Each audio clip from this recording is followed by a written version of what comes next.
Good morning, dear students. How are you all? Welcome to your English class. In our English class, today we are going to start our new Unit 9, chapter Around the World. Mr. Phileas Fogg lays a bet with some of his friends to go around the world in 80 days. This is the story of how he traveled with his companion Passepartout. Mister Phyllis fog अपने friends के साथ बेट लगाते हैं कि वो पूरे world को 80 days में घूम कर आएंगे। ये स्टोरी है कि कैसे उन्होंने अपनी कंपेनियन मीन साथी के साथ पासेपार्टआउट जिसका नेम था उसके साथ कैसे ट्रेवल किया। तो चलिए अब हम चलते हैं हमारी स्टोरी पर। This is the very interesting story, so listen it very carefully. That evening they were on the train from San Francisco to New York. तो ये उस इवनिंग को ट्रेन ये स्टार्ट हुई थी इनकी जर्नी मिस्टर फिलिस फॉग और उसके फ्रेंड की सैन फ्रांसिस्को से न्यूयॉर्क तक की, विच वॉज 3,786 माइल्स अवे, जो कि 3,786 माइल्स दूर थी। In 7 days the train would take 7 them from the Pacific to the Atlantic Ocean. और 7 दिन लेती थी ट्रेन पैसिफिक से अटलांटिक ओशियन तक पहुंचने में। The train steam through California at full speed. एक बार तो ट्रेन स्टीम मीन्स जैसे उसकी इंजन सा चलता है, तो कैलिफोर्निया से फुल स्पीड पर चली। It crossed steep mountain slopes, deep canyons and hair raising curves, moving through a few tunnel and bridges. तो इसे स्टीप माउंटेन्स, बहुत संकरी माउंटेन्स थे, उनके स्लॉप्स, कैनियंस होता है deep narrow opening usually with the stream, जो कि एक नदी से, जैसे यहाँ ऐसे नदी होती है और नदी के यहाँ आसपास जो निचली जगह होती है उसको बोलते हैं canyons. And hair racing curves, moving through a few tunnels and bridges. और हेयर रेसिंग कर्व्स मतलब इतने ज्यादा मूव्स थे कि हमारे जैसे रोंगटे ही खड़े हो गए। बहुत ब्रिज और फ्यू टनल्स वहां से हमें क्रॉस करना था। Suddenly the train slowed down as a herd of buffaloes charged across the railway track. The train was forced to stop till the procession passed like a great brown river. Suddenly एकदम से अचानक से train slow हो गई क्योंकि एक heard of buffaloes यानी buffaloes का झुंड, you can see in the picture, and वो ट्रैक पर आ गई थी। और ऐसा लग रहा था कि वो एक ग्रेट ब्राउन रिवर की, जैसे उनका कलर होता है ब्राउन ब्लैक होता है, ऐसे लग रहा था जैसे एक नदी सी बह रही है। मीन्स इनका कंपैरिजन, नदी का कंपैरिजन जिस किया गया बहुत सारी बफलोज के साथ, कि बहुत ज्यादा ही वहां पर भैंसें थी और इसके कारण ट्रेन को रुकना पड़ा। The heard took a full 3 hours to cross the track. और 3 घंटे लग गए बफलोज को ट्रैक पर से क्रॉस करते हुए। Night had fallen by the time and train couldn't move again. अब रात हो चुकी थी, अब ट्रेन आगे नहीं जा सकती थी। The train headed for the steep mountain. Steep मैंने अभी आपको बताया कि संकरी यानी narrow.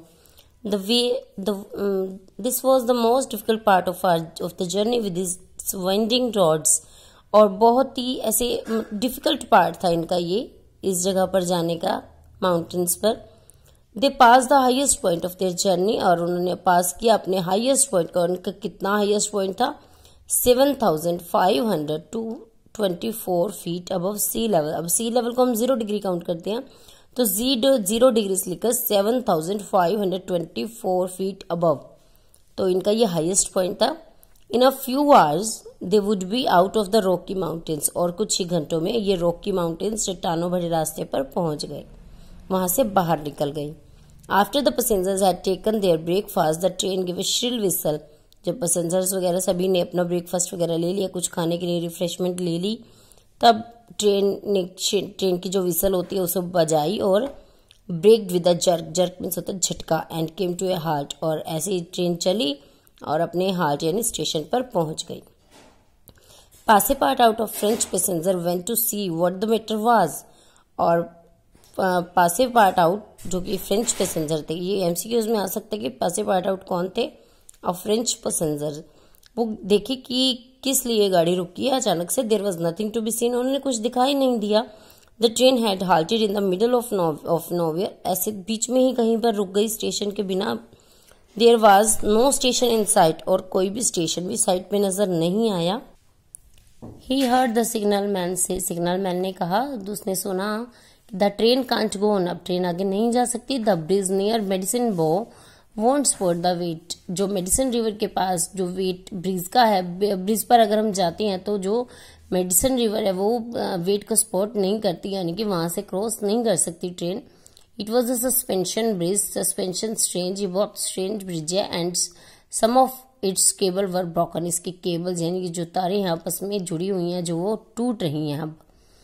The driver of the train said, driver ने कहा, ट्रेन के ड्राइवर ने, तो perhaps there is a chance of getting across the bridge by letting the train proceed at maximum speed. तो ड्राइवर कह रहा है कि ट्रेन का कि ऐसा मुझे ऐसा लग रहा है कि अगर हम पीछे ले जाकर मैक्सिमम स्पीड के साथ आगे बढ़े तो मे भी हम रास्ता क्रॉस कर सकते हैं, तब हमें चांस मिल सकता है कि हम ब्रिज को क्रॉस कर जाएं। ऑल अब्रोड, सभी ऊपर चढ़ गए। कंडक्टर ने कहा कि सभी ऊपर चढ़ जाओ। The passenger got on the train and driver reverse the train for nearly a mile, तो 1 मील तक ड्राइवर ने ट्रेन को रिवर्स किया। Then he gave another whistle, तब दूसरी विसल हुई और the train begin to move forward so that it was frightening. इतनी तेजी से ट्रेन आगे की ओर बढ़ी कि बहुत ज्यादा डरावना दृश्य लग रहा था ये। The passengers had the feeling that the train was not resting on the track but was floating through air. ऐसे लग रहा था कि ट्रेन ट्रैक पर नहीं चल रही बल्कि हवा में उड़ रही है। एज द इंजन श्रीक्ड मीन्स चीक होता है, वैसे यहाँ पर बहुत ज्यादा जैसे इंजन की आवाज आती है तो the train shattered they were over the bridge in a flash, और अचानक से ब्रिज को ट्रेन ने क्रॉस कर लिया। और पीछे से क्या हुआ कि as the soon as they passed over the Madison river the bridge crash down into the raging water below, और बहुत तेजी से जो पानी बह रहा था वहां से जब ये सारी ट्रेन क्रॉस कर गई और फिर पीछे से जो ब्रिज था वो क्रैश डाउन हो गया। The train continued its course that evening without interruption, interruption होता है रुकावट, इसके बाद कोई रुकावट नहीं आई। जैसे पहली रुकावट तो आई थी, हर्ड ऑफ बफेलोज आ गए थे, और दूसरी मेडिसन बो की। As the train moved forward the next day, अब जैसे ही नेक्स्ट डे के लिए चले, it was suddenly attacked by 100 of Sioux Indian, a tribe of native Red Indians. Red Indians क्यों कहते हैं उन्हें? क्योंकि वहां का जो एटमॉस्फेयर है उसके कारण वहां बहुत गर्मी पड़ती है, इसलिए उनका कलर जो है थोड़ा रेड रेड हो जाता है। तो many of them appeared from all sides, जो सायोक्स इंडियंस के आगे थे उन्होंने अटैक कर लिया था, सभी साइड से अधिक आने लग गए, चारों साइड से। Jumped on to the moving train, jump किया उन्होंने मूविंग ट्रेन में, and pulled them up the steps. They were armed with rifles, उनके पास राइफल्स यानी गन्स थी। Some of the travel had revolvers, और कुछ ट्रैवलर्स जो कि बहुत लंबे रास्ते के लिए आते हैं तो अपने पास कुछ सेफ्टी रखते हैं, तो वो रिवॉल्वर्स थे उनके पास भी। दे डिफेंडेड होता है अपने आप को बचाने के लिए, देमसेल्व्स अपने आप को बचाने के लिए, bravely by answering with pistol shots, तो अपने आप को बचाने के लिए उन्होंने भी गोलियां चलाई।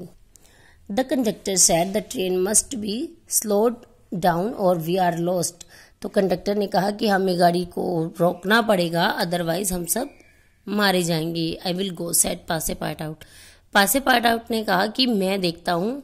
ही opened the door and unseen by the Red Indian slipped under the racing train, और चलती हुई ट्रेन से उसने नीचे से स्लिप किया, and holding on to the chains slowly reach the engine, और धीरे धीरे चेन्स को पकड़ता हुआ वो इंजन के पास पहुंच गया। देन ही सेपरेटेड मीन्स अलग करना, इंजन को अलग कर दिया फ्रॉम द कोचेस, अपने बाकी डब्बों से इंजन को अलग कर दिया। They started to slow down, और अब धीरे धीरे गाड़ी स्लो होने लगी।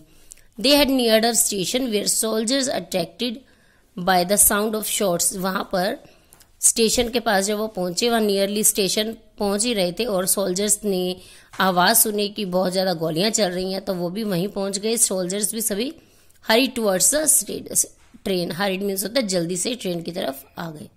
The Red Indians on board saw them and quickly jumped off before the train stopped entirely, और रेड इंडियंस ने जैसे ही देखा कि वो सोल्जर्स आ रहे हैं और उन्होंने स्टॉप किया, पूरी तरह ट्रेन रुकने से पहले ही वो वहां से उतर गए। So this is the story written by Julius Verne, adapted from around the world in 80 days। तो यहाँ हमारा चैप्टर खत्म होता है, सो आप इसे रीड कीजिए, और okay bye, have a nice day.